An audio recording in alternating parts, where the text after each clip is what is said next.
Venant inscrit, Monsieur Bigot. Oui, merci, Monsieur le Président. Je voudrais remercier également les intervenants pour la qualité de leurs propos et la complémentarité de leurs interventions.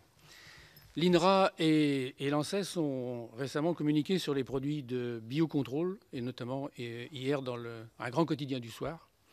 Ces organismes identifient la lutte biologique comme étant l'outil le plus prometteur comme alternative aux insecticides tels les néonicotinoïdes qui seront interdits à partir du 1er septembre.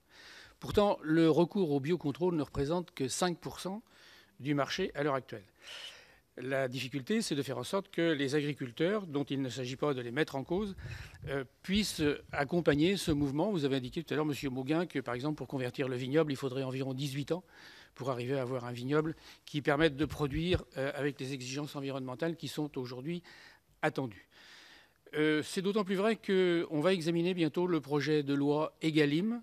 De nombreux amendements nous parviennent pour améliorer l'information des consommateurs. Ces derniers sont inquiets pour leur santé, celle de leurs enfants, sachant qu'ils voudraient connaître notamment le traitement qui a été infligé aux fruits et légumes qu'ils consomment. Donc malgré tous les plans qu'il y a de réduction d'usage d'intrants, les volumes ne baissent pas en France, comme le confirme Eurostat.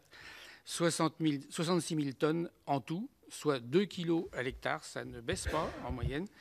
Et aujourd'hui, il y a véritablement, j'allais dire, une convergence des luttes, à la fois entre les producteurs, M. Marteau l'a bien indiqué tout à l'heure, hein, les agriculteurs souhaitent s'engager dans une agriculture de type raisonné, mais le consommateur aussi souhaite savoir ce qu'il a dans son assiette. Donc on arrive à un moment de l'histoire où véritablement il faut saisir cette occasion, y compris en regardant toutes les contraintes économiques qui parfois s'imposent à nous. Vous avez parlé tout à l'heure, monsieur le représentant du ministère, du plan Ecophyto 2. Je voudrais savoir quels sont, si vous pourriez nous apporter quelques précisions, parce qu'à l'heure actuelle, on a un certain nombre de signaux contradictoires sur ce plan Ecophyto et de la volonté du gouvernement de s'engager dans une démarche environnementale.